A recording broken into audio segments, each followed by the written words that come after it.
سوائے گھوڑے کے کوئی اور شکل نہیں پار چھلانگ لگانے کی۔ اس کو کہتے تھے اقتحام، کہ گھوڑے کو اٹھانا اور ایڑ لگانا اور چھلانگ لگوا کے پار۔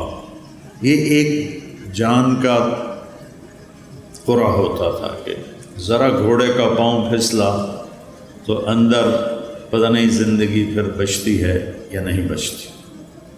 اور اس طرح گھوڑے کو اٹھانا، وہ اس کو بہت زیادہ پریکٹس کروائی جاتی۔ یہ یوسف اور اس کا چھوٹا بھائی، یہ دونوں گھوڑ سواری سیکھ رہے تھے۔ تو چھوٹا تو جلدی ماہر ہو گیا، یہ بھی کچھ دوڑانے لگا۔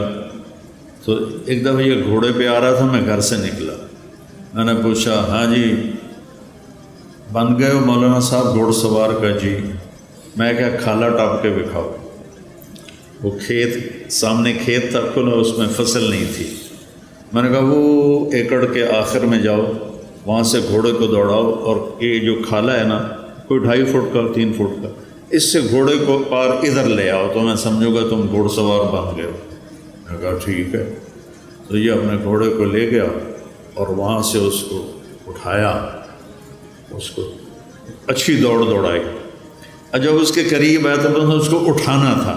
فَلَقْتَحَمَ الْعَقَبَةَ، میں اس کا مطلب بتا رہا ہوں کہ چھوٹا سا کھالا تھا، تو جب اس نے گھوڑے کو اٹھایا تو گھوڑے نے کھالا دیکھا یہ اتنا ماہر نہیں، تو اس نے یوں منہ مارا تو یوسف صاحب کھیت میں گرے، گھوڑا کھیت سے باہر کھڑا ہو گیا۔ شکر ہے وہ کھیت میں گرا ہے، اس کی ہڈی کوئی نہیں ٹوٹی۔ تو اقتحام کہتے ہیں مشکل کھائی کو پار کرنا۔ پھر اللہ نے کہا تمہیں پتہ ہے وہ کیا ہے؟ دیکھیں، نماز، روزہ، حج، زکوٰۃ، اور سب سے مشکل جہاد، پھر ہر وقت کی محنت تبلیغ، پھر تہجد، پھر عمرے، پھر ذکر، پھر تلاوت، پھر نوافل، کتنے بے شمار کام ہیں۔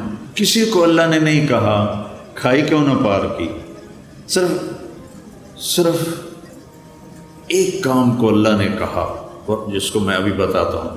تو انہیں پھر کھائی کیوں نہ پار کی، اس میں کیا مطلب ہے کہ کوئی کر سکے گا، ہر ایک نہیں کر سکے گا۔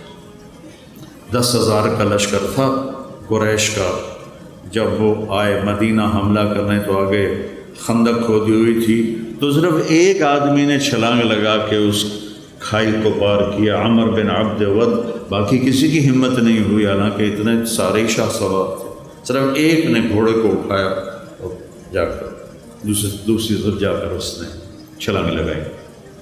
تو اللہ تعالیٰ نے فرمایا تمہیں کچھ خبر ہے کہ یہ کھائی پار کرنا میں کیا مطلب لے رہا ہوں؟ کہ نہیں یا اللہ، کا فق و رقبہ، سبحان اللہ، جن کی گردنیں پھنسی ہوئی ہیں مصیبت میں، تکلیف میں، بیماری میں، قرضے میں، مصائب میں۔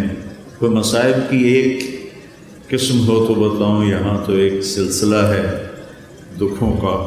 یہ سکھ تو اللہ نے سارے جنت میں رکھے ہیں، تو لوگوں کی گردنیں چھڑانا، لوگوں کی گردنیں چھڑانا، فق و رقبہ، اتنا خوبصورت لفظ ہے۔ پہلے جو تھے نا غلاموں کے، ہم گئے تھے وہ تنزانیہ کے زنجبار ہماری جماعت گئی، نئی بٹ صاحب بھی ساتھ تھے۔ تو وہاں جہاں غلاموں کو وہ پکڑ کے لاتے تھے اور وہاں ان کو اندر قید کرتے تھے، پھر بحری جہاز آتے تھے تو ان کو بیچ کے آگے روانہ کرتے تھے۔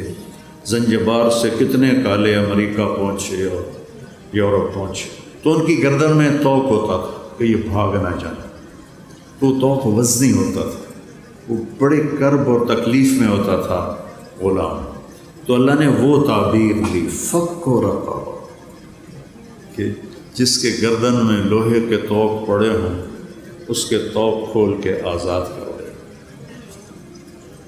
ہر مصیبت زدہ کی گردن میں توق ہوتا ہے۔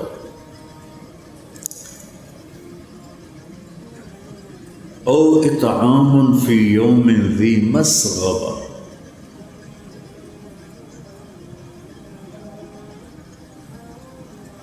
یتیما ذا مقربہ او مسکینا ذا متربہ،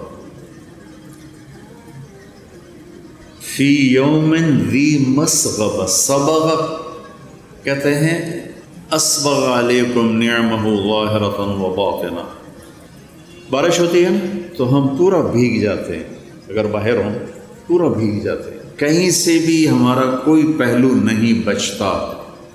تو اللہ تعالیٰ فرما رہا ہے کہ وہ آدمی جس پر بھوک بارش کی طرح چھا گئی اور کہیں سے بھی وہ نہیں نکل پا رہا اس بھوک سے، اس کو اس بھوک سے نکالنا، خاص طور پر جب وہ تیرا رشتہ دار ہو اور ہو بھی یتیم۔ رشتہ داروں میں کوئی مالدار ہو جائے تو غریب حسد کرتے ہیں اور مالدار تکبر کرتا ہے، وہ ان کے ضائع ہونے کی تمنا کرتے ہیں، وہ ان پر اپنے مال کا روب جتلاتا ہے۔ تو اللہ نے کہا ذا مقربہ، جو تیرا قریبی رشتہ دار ہے نا، قرب والا، اس کو بھوک نے بارش کی طرح ایسے گھیرے میں لے لیا ہے، نکلنے کا راستہ ہی نہیں ہے، اس کو کھانا کھلا۔ اور مسکین، فقیر اسے کہتے ہیں جس کے گھر میں ایک دن کا کھانا ہو۔ مسکین سکن سے ہے، سکن ہوتا ہے ٹھہر جانا، ٹھہر جانا۔ مسکین جس کے زندگی ٹھہر گئی ہو بھوک کی وجہ سے، فاقے کی وجہ سے، اس کے پاس ایک لقمہ روٹی۔ فقیر اسے کہتے ہیں جس کے پاس 24 گھنٹے کا تو کھانا ہو، آگے کوئی نہ ہو۔ اور مسکین اسے کہتے ہیں جس کی زندگی ٹھہر گئی ہو، سکن، سکون ہم عام طور پر کہتے ہیں، سکون آ گیا۔ اس مسکین کو کھانا کھلانا، یہ ہے گھاٹی کو پار کرنا۔ اب اس ویلفیئر کے کام میں غیر مسلم بھی شریک ہیں، مسلم بھی شریک ہیں، تو پھر اللہ نے آگے اس پچھلے کام کی قبولیت کی شرط لگائی، ثم، صرف اتنے سے پاس نہیں کروں گا، ثم، پھر اس کے بعد تم کان من الذین آمنوا، تم ایمان والے بھی ہو، ایمان والے بھی ہو، ایک شرط۔ دوسری وتواصوا بالصبر وتواصوا بالمرحمہ، اور لوگوں کو صبر اور رحم کی دعوت بھی دینے والے ہو۔ پتہ چلا تبلیغ کا کام تو اللہ ہمارے ذمہ لگا رہا ہے کہ لوگوں کو خیر کی بات کرو، لوگوں کو صبر کی بات کرو، لوگوں کو معاف کرنے کی بات کرو۔ اولئک اصحاب المیمنہ، یہ وہ لوگ ہیں جو قیامت کے دن کامیاب ہوں۔ تو میرے عزیزو، یہ زندگی بھر کا سودا ہے، جتنا ہم اللہ کو دیں گے۔